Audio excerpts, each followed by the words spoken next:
Well, hello there from across the world. It's Candace and myself today because Jackie Kuiper is off playing around in Florida with one of our other business ventures. So we are super excited. Candace, I got to tell you, for those of you out there, I am so proud of Candace yesterday. She is helping the electoral process, volunteering all day at one of our booths here in Northern Nevada. You got to tell me, what was it like to be in the voter process yesterday as a volunteer? I love it. It's so fun to be a part of something like that. And this is I start our first time volunteering. I volunteered with you in 2020, and got into it because your wife roped us all in. And every election, the county calls and says, "Do you want to volunteer again?" And I'm like, "Sure do, sure." So it's just a great experience. We had a wonderful turnout, which I think is incredible for a midterm primary. A midterm Um, primary, which was Midterm great. primary is very exciting and a lot of young people, a lot of first-time voters, which I think is just one of the most exciting parts of the process. So. Well, believe it or not, it actually leads into our founder conversations today. But the most important, having my doctorate in law and policy and dealing with constitutional law, the place that, especially in the United States, that elections are the most important and the least visited are those local primary elections when you're dealing with who's going to be your mayor. Because we deal with what's the pothole like, or where's the park, or what's the funding like in our city. And those aren't the elections people show up for. They show up for who's going to be the president of the United States, which we actually have very little impact Yeah. on, right? So it was great. Well, Yeah. I My actually friend stopped by. equates it to when you're a parent, like I'm in the thick of being a parent, it matters a lot who your kid's teacher is.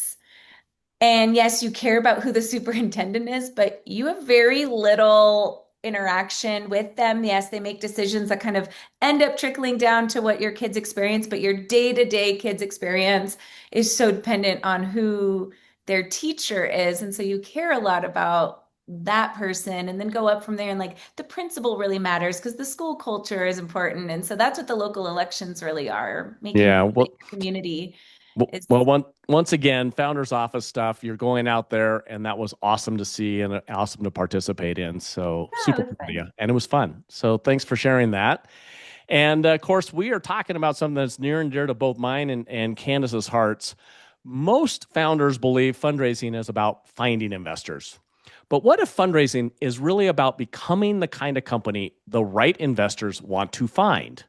Our guest today understands that distinction better than most.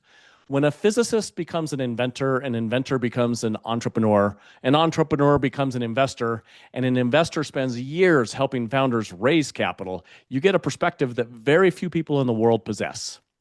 Dr. Leon Eisen is a physicist, four-time founder, venture capitalist, and creator of Fundables OS, a system designed to help founders become investor ready and build the momentum that attracts capital. What makes Leon particularly interesting is not what he has studied, it's what he's lived. He's built companies from the ground up, navigated the uncertainty, setbacks, pivots, and pressure that every founder eventually faces. He sat across the table from investors, he sat on the investor side of the table, and through those experiences, he's developed a deep understanding of why some founders attract capital, why others struggle to gain traction. Leon understands something every founder eventually learns. The entrepreneurial journey is not a straight line. There are challenges, setbacks, doubts, moments when the future seems anything but certain, yet those moments often become the source of the greatest lessons. Today, we're going to explore the realities of fundraising, the signals investors actually look for, the psychology of trust and confidence, and what it means to build a company that investors are eager to support. And I would encourage every founder in the audience to lean in and participate. This is one of those rare opportunities where the value you receive will be directly related to the quality of the questions you ask. If you've ever struggled with fundraising, investor relationships, growth strategy, or building momentum, this is your chance to learn from someone who has seen the process from every side of the table. So think about the challenge you're facing right now. Think about the questions you've never really had the opportunity to ask, and then ask. Please help me and welcome Dr. Leon Eisen. Yeah, thank you very Welcome. much for, yeah, thank you very much. I am really happy to be here and thanks for inviting me. Absolutely. Well, you're coming to us from the other side of the world almost. Not quite. I Yeah, mean, you're pretty I'm in darn Tel close. Aviv now. Yeah, I'm in the Middle East, Silicon Valley. the Middle East, Silicon Valley. I love how So you I describe that. move between. So I'm working in Silicon Valley in Menlo Park. We have the office, but I'm moving all the time between two Silicon Valleys: Middle East Silicon Valley and San Francisco. Yeah, most people don't really understand until they get a more global perspective how big Israel is especially in the technology side of investment opportunities, right? We've got a number of co-investment funds that do both sides. Explain that a little bit. How's it work with Silicon Valley and the rest of the world? First of all, it's really mimics Silicon Valley. They try to mimic. They have some very cultural difference, definitely, but they try to mimic Silicon Valley. And everything what you have today, you have microphone, you have computer, you have your phone, Qualcomm, everything you can find is really developing there. Almost all the company have R&D centers. So if you just drive between Tel Aviv and Herzliya, it's like you drive between, I don't know, Menlo Park and to the south. It's exactly the same names, similar buildings, everything same. Microsoft, Apple, this, that, Oracle, so big names. So exactly the same. You don't have to close eyes, but you just think where I am now. Where am I? Transport know. yourself. So sometimes when I have the jet lag, I ask myself where I am now Which because I town don't am I in? remember. I have a jet lag. I love that. Well, and you also have investments. You have investments in the United States. You have investments in Israel. You have investments in Dubai. Is that right? We just in Dubai we didn't happen. We are looking for now. We are investigating some companies. In We just recently decided to build our branch in Middle East, and we succeeded to invest in a first company here, Mm. and it's amazing company. Three Nobel laureates in the board.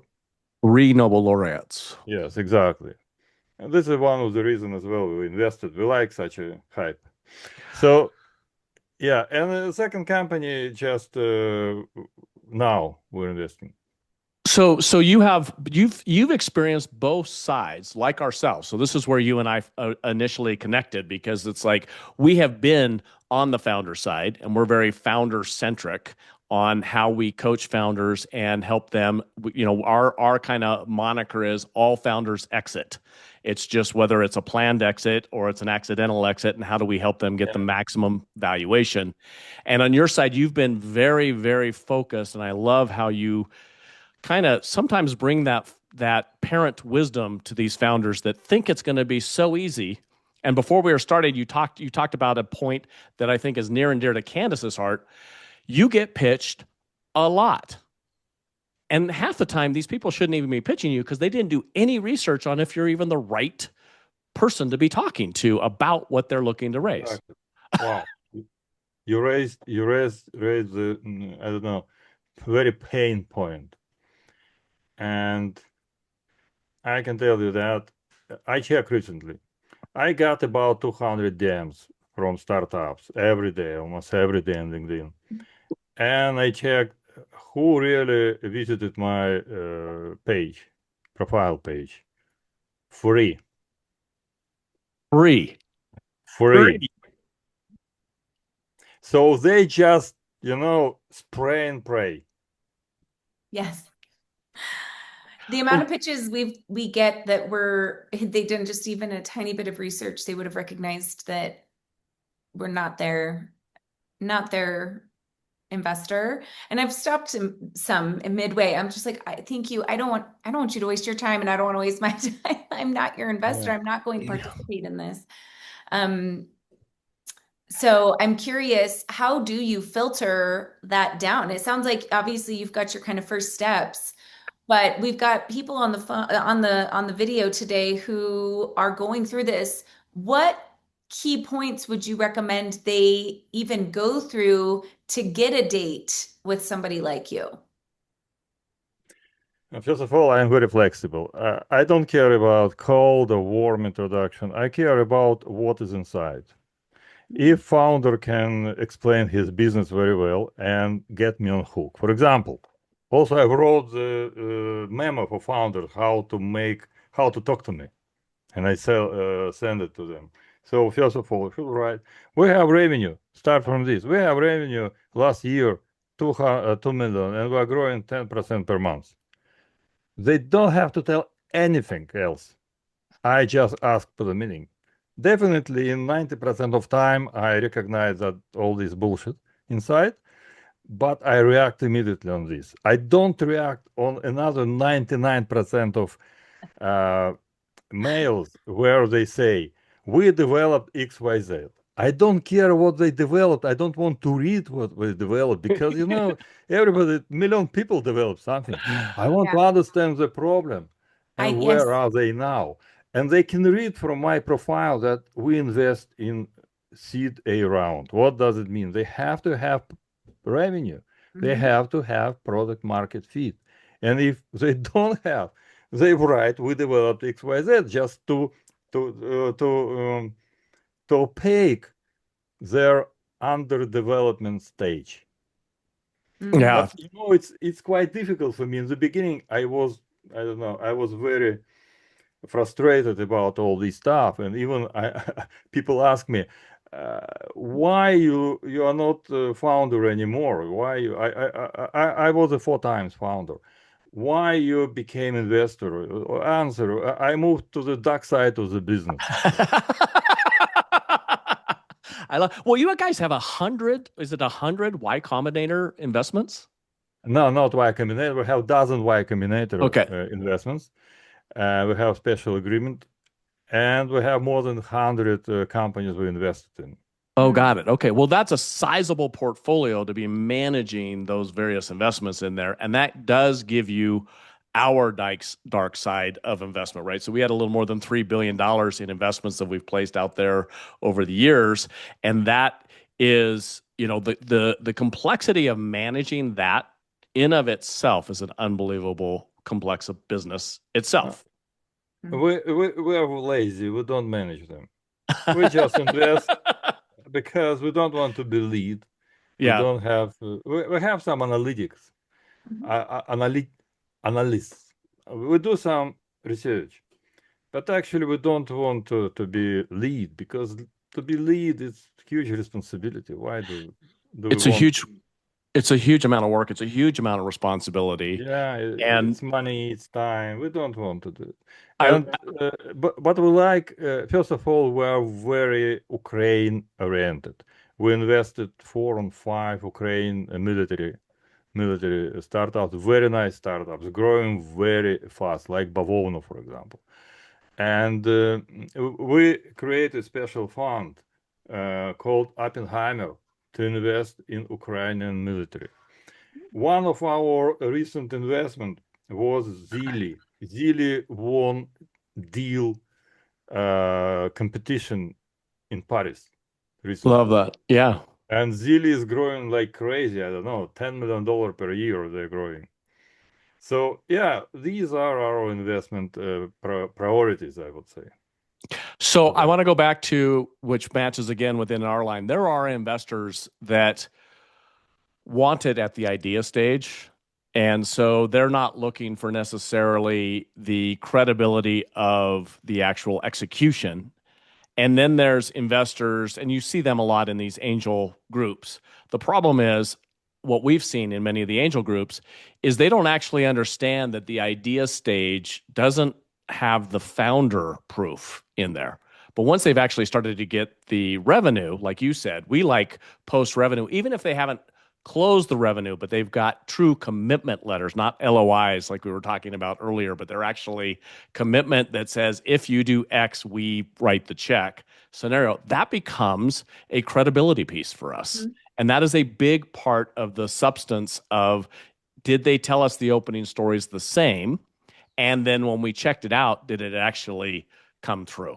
And you talk about credibility so much on your LinkedIn. Yeah, right, exactly. Even I tell you, the first thing I do, I when I meet with founder, I check LinkedIn account because I don't want they build a connection from my money using my money. I Yeah. want them come to me with a brand, and I want to invest in something that is growing, not just, making foundation. So founder should build the foundation, fundament, Yeah. and then come to us for the money to build the building. And this is a big problem because, for example, what I learned, I didn't know it before. For me, it didn't happen.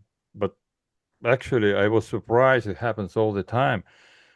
The critical point is about $2 million. When Yes. founder has about 150,000 every month, it's not enough for growth. So they lose momentum. And this is a big problem. So you don't want to invest if there is no momentum. So somehow they succeeded to raise, I don't know, 5-7 million in the beginning to get to this point. And finally, I asked, what happened to this 7 million? Oh, we have $2 million in revenue. It kills everything.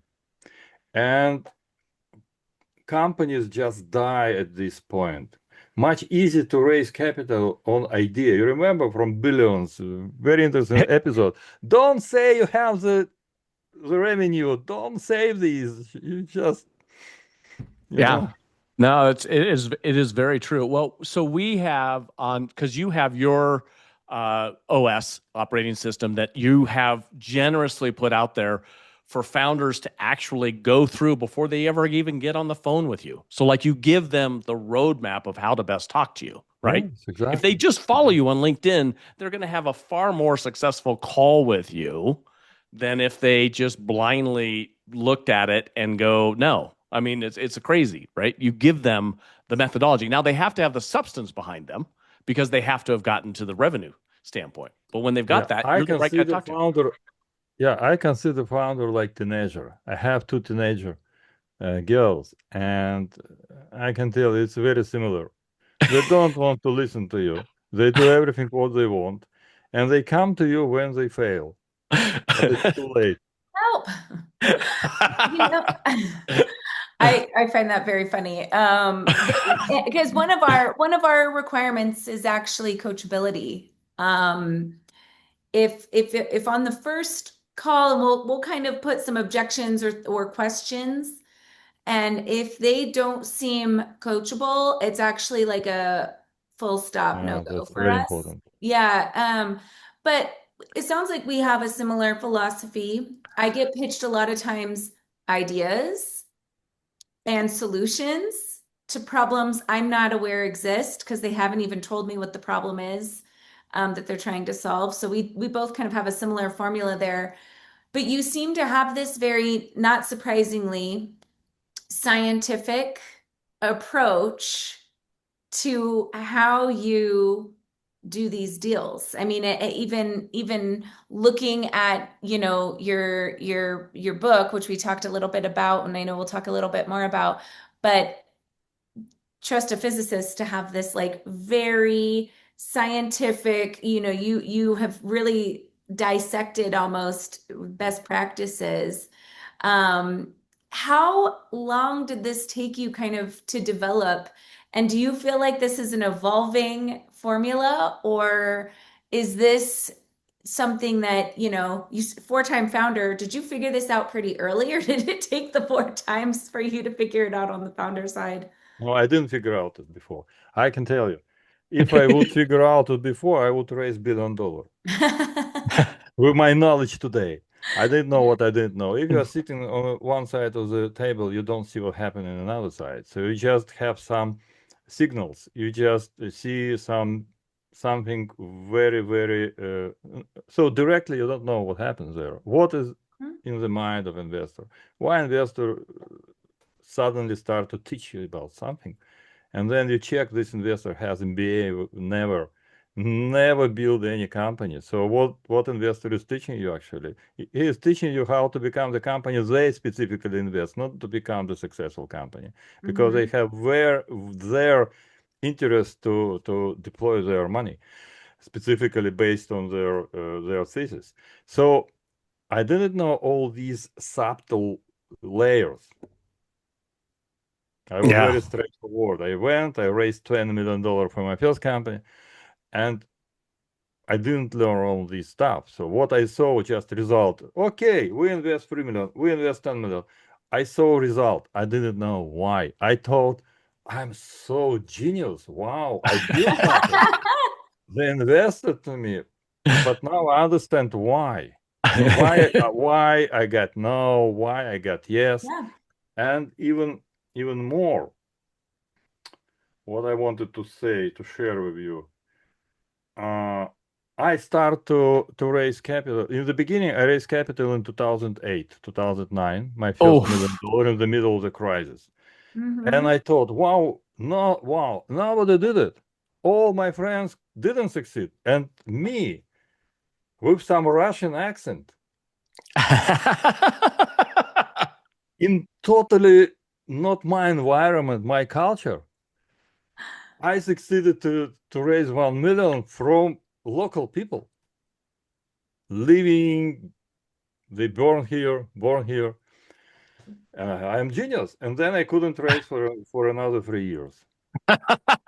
I think that's a lot of times the founder mentality is, and I think that's where your scientific background comes into play, is the kind of we go, wow, I nailed this. I'm amazing, and failing to look like really dig deep and go like, what was it about the formula that worked? And what is not, what do I need to shift and change because the environment has shifted or the audience has shifted or the Yeah, solution has shifted. So I think that's a really interesting perspective. And a lot of times we're running into the same founders who maybe they haven't quite gotten that far in their own research yet. We do have a question from our audience. And feel free to put more questions into the Q&A. I'll read this first one here. What is the best thing a founder approaching a Series A funder can do to prepare for their pitch? oh, it's question for the couple of days of webinar. Clear your schedule. But yeah, but shortly, make a story short.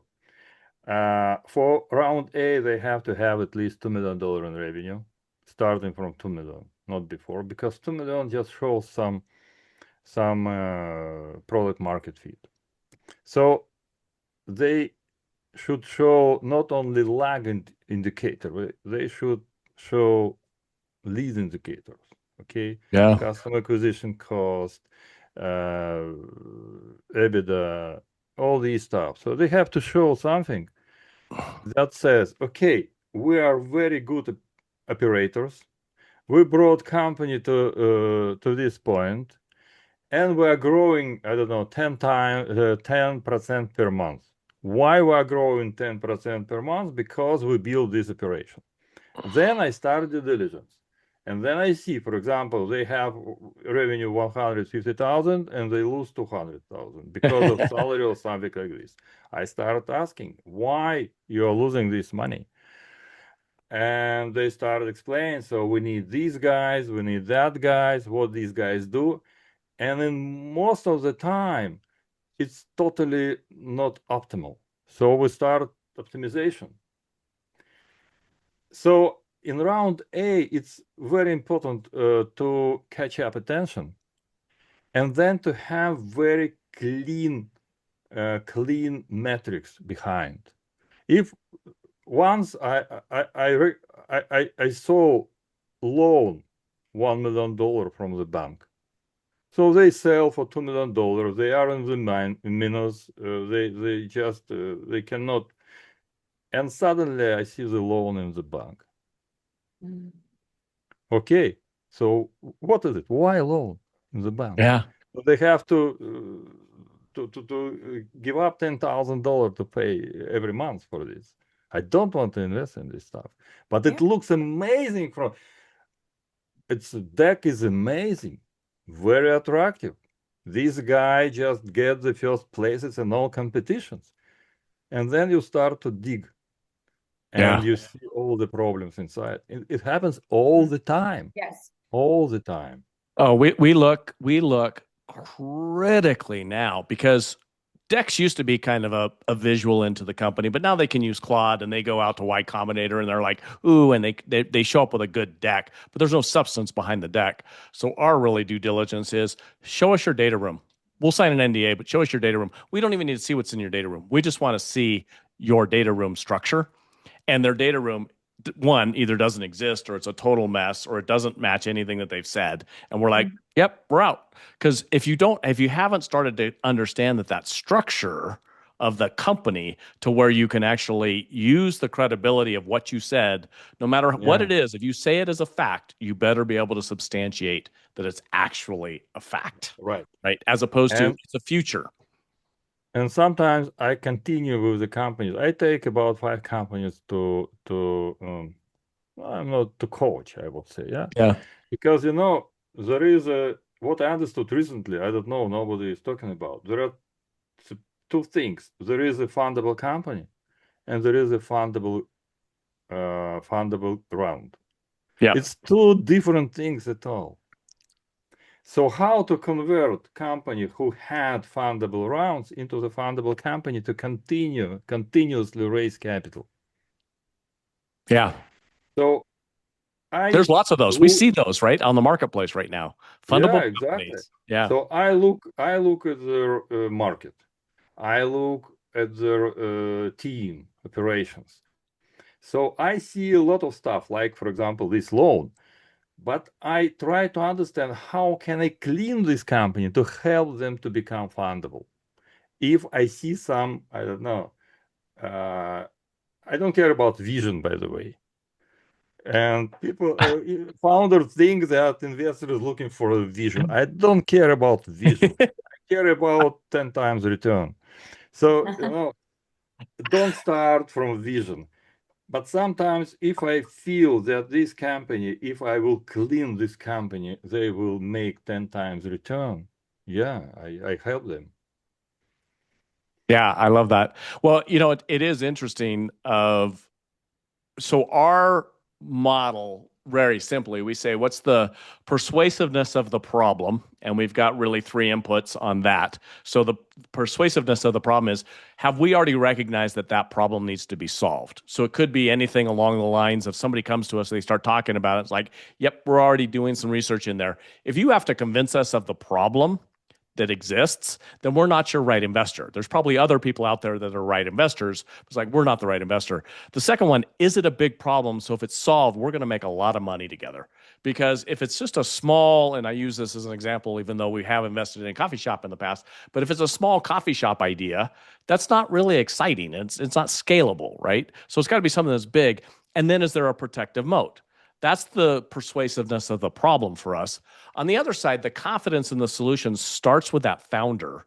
But it's not that the founder's got a great vision. It's that the founder's going to have the resilience and has a track record of resilience to stick to it when everything goes wrong, because everything's going to go wrong. And then the second Yeah, thing is, right. can the founder attract and retain talent that can actually execute on their ideas? And so where you and I are matching up on there is if they've made some revenue, they've been able to have team in there because the founder's probably not making that $2 million in revenue. They're getting there, right? Yeah, right. This is very important for pre-seed to show that your co-founders and your team is very talented. Very talented. And you've been able to retain them. So you got to have Yes, the founder exactly. to keep that enthusiasm there when everything goes wrong, and the creativity to figure out the next stage and the opportunity within there. Because also for us, for many of our late stage fundings, what we funded in early stage and what they actually exited at are not the same thing. They had to grow and mature, and they found another idea, and then there was another opportunity within there, and their team even changed because the team that they had at 2 million is not the same team that they have at 50 million or 500 million. It's totally Yeah, different. They grow through totally that. different. Yeah. Yeah. I can tell you what I learned recently. I don't learn only from other people. I have 1,000 books in my Amazon Kindle. I learn also from myself. And now I change my approach to how to filter out the companies. Totally. You said people just convince you about this problem. I don't want people convince me about this problem. I want people coming to me with a problem I know already. And this is how I filter out. How did I make it? A couple of months ago, I started analytic report about weekly fundraising and 5 shifts in the market, which each week creates in the Substack. And I publish every month a very deep analytic report with my specific scorecard I developed called Eisen Fundability Score. I also publish how to manage and calculate it. It's, by the way, in my book.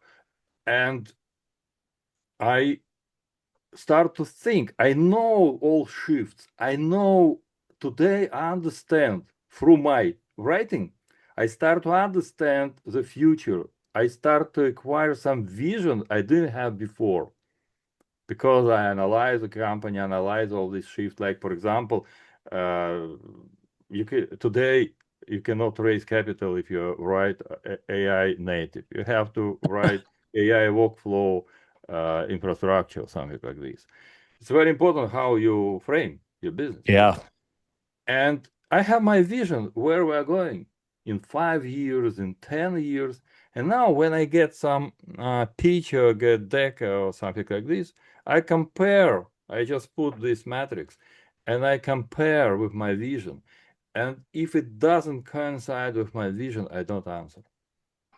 So I Uh, don't care about the problem. I care about if this problem coincides with my vision of the future. Interesting. I think in certain ways we actually say the same a little bit the same way. We just articulate it a little differently. I care that we've identified something that needs to be solved, which is what does the future look like? I was talking to Kelly in our office earlier today, and I'm just loving, you and I grew up in the day of the early Star Trek, and so they'd have that computer, and then with the Jarvis computers and things of AI, and I'm like, man, I am living in the age that I've been thinking of since I was a little kid when Captain Kirk would use his transcorder, and do different things. I love that, and that's the vision of the future. But what problem we were solving is how do we get instantaneous access to data, right? That's that scenario. And okay, this is the problem. And when somebody can articulate it really well and it matches what we're seeing, then that's Mhm. where we start being interested in the conversation. Let's talk about your books. You've got one book that I love the title, Quantum Business Thinking. That's coming out at the end of the years, right? Are you doing Yes, you this already is doing scientific book. We wrote it together. It's a chapter in a social science book, big, for many for students and for science. I love that. So people are going to be able to sign up that they should follow you without a doubt on Yeah, they can LinkedIn. go to my website and sign up for this book. They will get it. It will be with professor. I wrote it with professor from in quantum cognition from Indian University. Very good. Okay. Well, you and I said Yeah, that, so if you want to be raising capital, that's a great place to be doing that with the right type of people. You've got a venture growth podcast. So you have yeah, guests that come on that, and you've got your newsletter that's coming out once a week now. I think you've got that coming out on your LinkedIn that people can sign up exactly. for as But well. I can add more stuff. I'm also very interested in consciousness, and I'm in the board of European Consciousness University. So Okay. we Expand we on that. What teach is that? neuroplasticity. It's European Consciousness University, and we teach neuroplasticity there.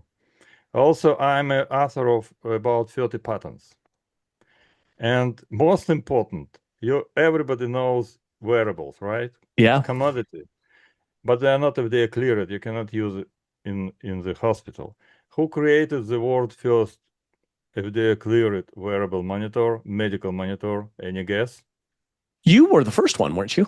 Exactly, first Yeah. one. And all these, like Massima, big companies, they use it like a predicate to create their devices. So we created world first FDA cleared pulse oximeter and monitor at wrist. That was your deal. Yeah, I sold to about 100 medical systems and hospitals in the United States only. That is crazy. Hey, Candace, we got a handful more questions here. I don't Yep. think we're going to get through I them was all just before we get pinging done. you, But but I think while we're on the topic, we've got somebody just submitted a question. We're developing an SAMD or SAMD software as a medical device product for trauma, and we found that even to launch as wellness, we couldn't use the commercial gen models with prompts. They were completely unsuitable.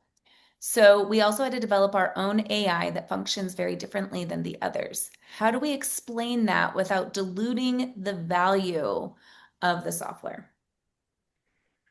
First of all, I never recommend develop something by yourself in startup. You should use everything off the shelf because it's not only costly, it takes time, and it doesn't work sometimes. And most of the time it doesn't work because small team cannot develop something reliable actually. It's not Mhm. it's not funded by Microsoft or something like this. So I don't recommend. But if you have it already, uh, for healthcare, it's very difficult because you have to get FDA, you have to get all their SOC 2 and all this stuff around. So it takes a lot of time, it takes a lot of money. But there are many ways how to cut the corner. I like cut the corner. I'm not talking about technical depth. It's not the issue. How to cut the corner, how to frame. It's very important frame. Politicians know the best how to frame, the same thing. True. So founder should learn in the beginning how to frame things. And when I did several FDA. It was very difficult. What I learned there, you can say this way or say another way. You get FDA, you don't get FDA for the same stuff. Yeah. For example, you have some point, some dot outlier, and you remove it. Now you have to explain the day why did you remove it. So, Okay, hey, so you learn a lot from this. They have, first of all, I would love to talk to them so they can connect to me via LinkedIn and remind that No. they ask you no. So questions. we'll make the Yeah, connection. and We'll we put can talk. I would love to learn more because I see a lot of problem with all LLMs and all AI in healthcare. How to make it. yeah, everybody's running it through their Claude cowork and saying I've come up with the right answer to it, and we know that that's not exactly because anybody else can run it in through there as well. It's I right there. can tell one of the company, I have my own venture studio. A lot of stuff I'm doing. I have ADHD, so I do a lot of stuff at the same time. Yeah. This is And why we get along, right? Because it's the same yeah, right, crazy exactly, brains that we. exactly. And I have today 3, 4, 5 companies, and 3 really working very well. And we launch maybe next month amazing company. It's called Goal Execution Operating System. You put your goal. I want to raise 10 million. I want to sell my car. I want to do this. I want to marry. I don't know, doesn't matter. And it creates your operating system exactly, but most important, based on the book and methodology of the expert. You can create your virtual expert board. You can put Brain Tracy, I don't know, Harmozy, everybody there, 3 people. They talk to each other, and based on this, you can create your operating system based on their expertise. You don't have to take anything from LLM, from No. their internet. You have 100% fidelity to the expertise you hire, and Yeah. you build the operating system with all blocks around CRM if you are doing these sales or something like this. So all inside, all database. So it's like your real operating system with dashboard, KPIs, everything. For any goal you want, for 5 minutes you have it. So here's going to be the important thing. So as a physicist, it's not about the research; it's about the question you asked, and then go Exactly. down that process. So in understanding, you can have Hermose's book. Everybody can have that and it's all out. But if you do not ask the appropriate questions and prompts, you're just going to get Exactly. generic garbage that comes out to there. And anybody, gets that answer is going to be the people who actually ask the best questions. And that's how you're going to get the best answers If because the knowledge is you there. can take this book, put into the cloud, write, I don't know, 3, 5 sentences prompt, get 80% fidelity and 20% hallucination, and build some Yeah. bullshit. Yeah. Exactly. And it takes a lot of time because you have to tune your prompt. You have to, first of all, have to put book there, whole book, find it, tune you, make a lot of clicks, create some, I don't know, design. Then to take this design, go to some other company to create some operating system out of this. It takes a lot of time. You know, only 1% of people know how to use cloud. Yeah. 1% of people in our world. So this is built for people who don't want all this stuff. Who doesn't want, for example, company Zilli, they create advertisement video. You can do it on a notebook LM by yourself. But it takes time. It's wrong. It's not so good. So you buy a Zilli. Here the same. You can go to Claude, spend some time, but you don't know how to code. You don't know how to all this stuff. Put you. Okay, I wanna. How build me up. I wanna teach my kid mathematics. Build me operating system. So build operating system immediately, and you have all blueprint. You can download documentation on about this operating system. But most important, you can change it. So you build some, I would say, foundation. Then you start using this. You want another stuff. You add this by vibe coding. Vibe coding. That's it. We've had a couple of AI leaders on our show the last month and a half, 2 months. We had Joe Stolte, we had Nate Herkelman. Both are thought out there as thought leaders in the actual execution side of this.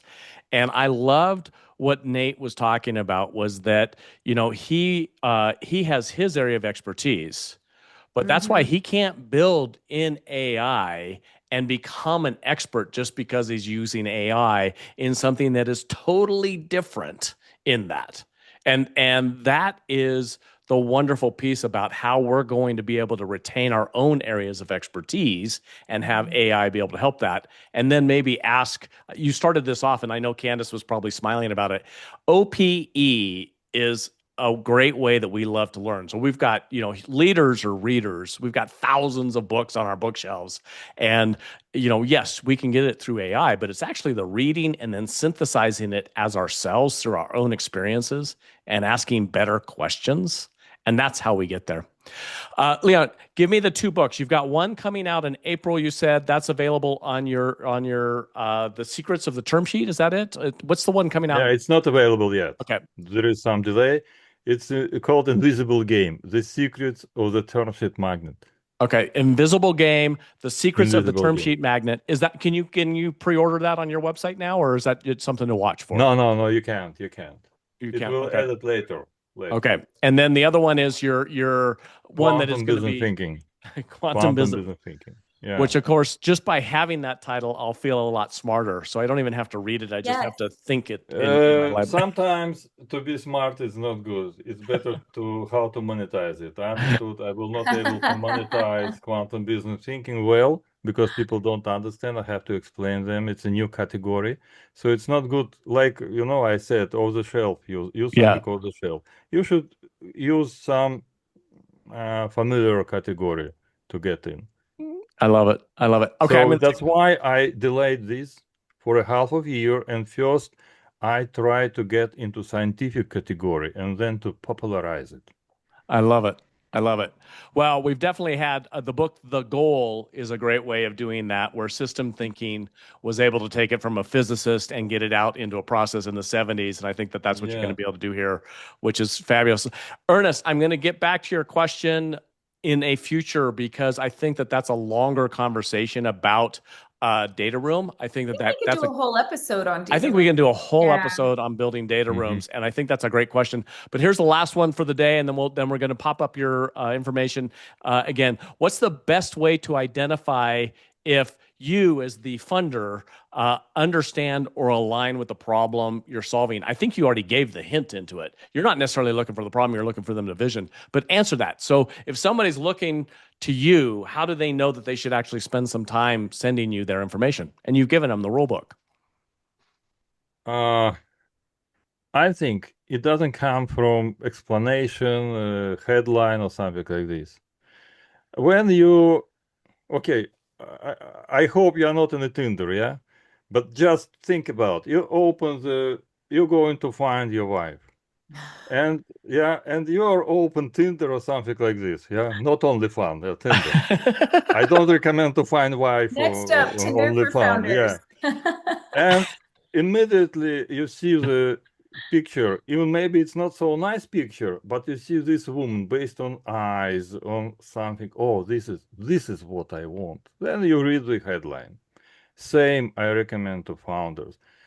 Uh, feel their gut feeling. So go Mhm. their intuition. Intuition in business is a 50% of the success. Any logic, what I did by logic, I failed all 100% and failed on something Yeah. I've done by logic. Okay, so That's interesting. So We have a yeah, 50% so succeed on. intuition. I see this guy, I like him. Now I want to learn if this guy invests in my company or not. Or maybe I can learn from this guy and go to Hubble and buy some meeting with this guy, right? But follow your intuition, follow your feeling. Yeah, and we 100% agree. yeah, Candace and I have a strong philosophy of the wrong investor can kill your future. So as the founder, you want to not just be in the room with investors, you want to be in the room with the right investors. And so that's the process. And I think that intuition is also in there because if it's just logic, the logic can change.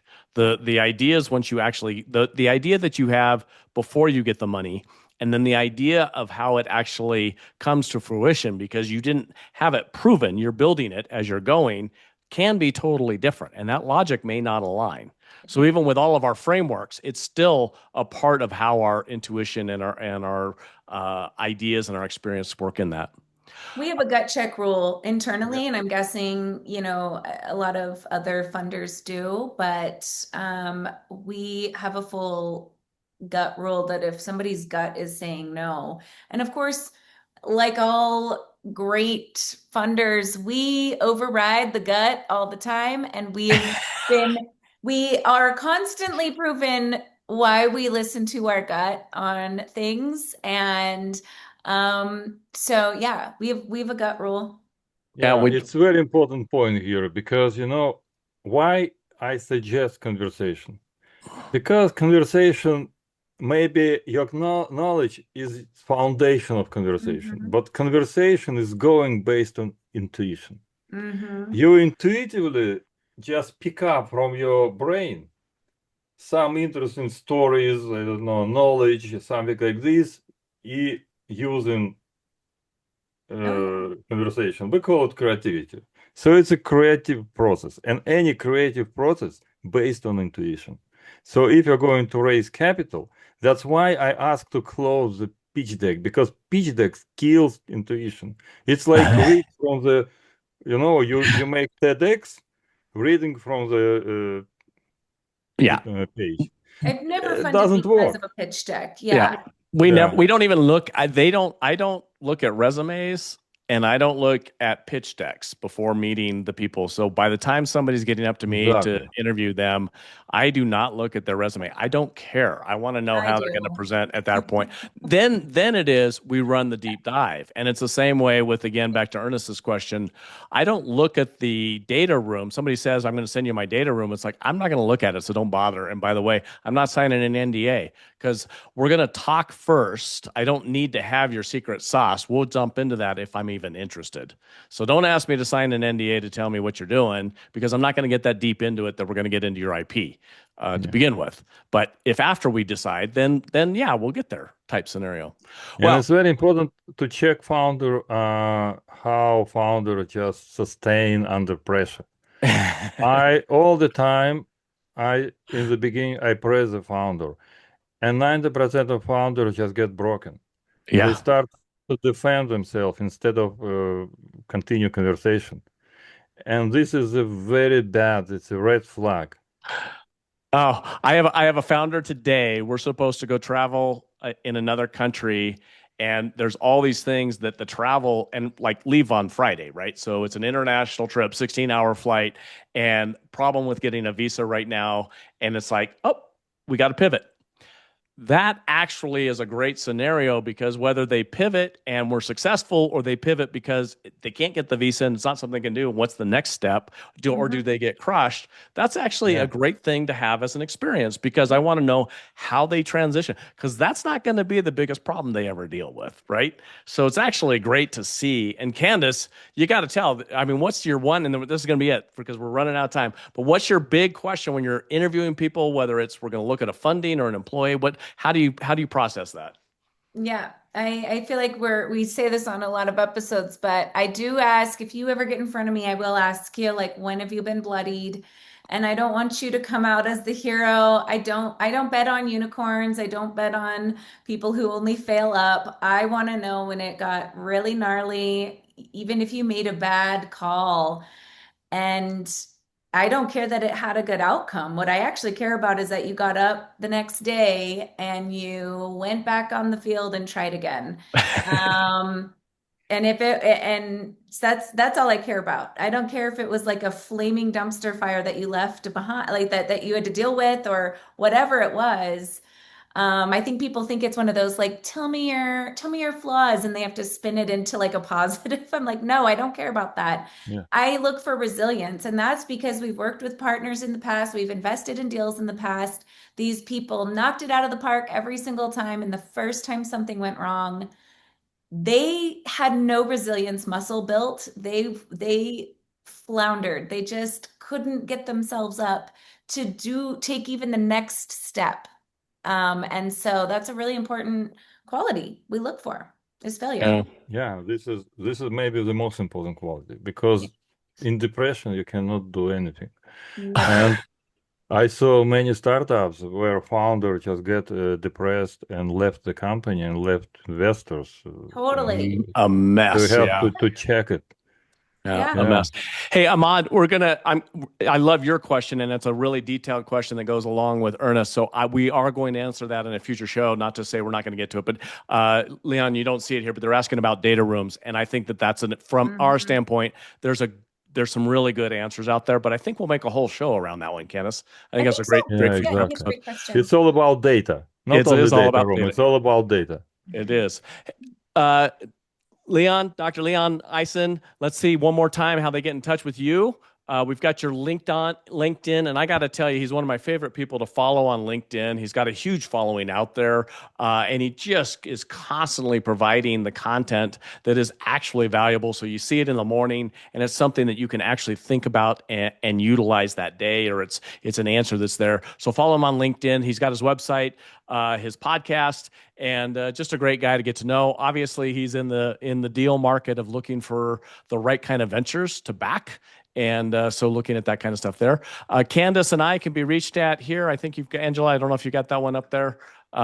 We are also, you can follow me on LinkedIn. Same with, actually, Candace, you're not on LinkedIn.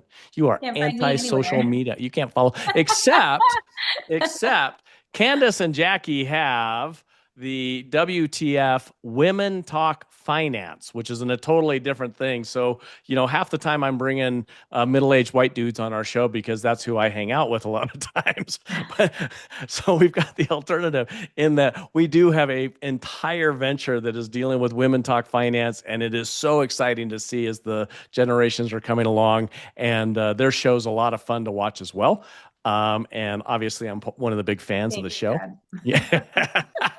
He turns into Absolutely. dance mom at the end of these, so I, thank you. I am the dance mom at the end Yeah. of these. So By the way, all my life I did the best business I did and with women. absolutely. Absolutely. I fully believe that. I am so blessed to have the team that surrounds me, and I joke about the middle-aged white man, but that is because I are one. But my success comes from a lot of the other people that are around me. So it's great. Well, Leon, thanks again for being on the show. We appreciate you so much, and keep doing the work you're out there. And look forward to doing other deals with you. And those are the questions Yeah, we didn't thank get you. to. We'll get to next show. Or we'll actually create a whole new show about it.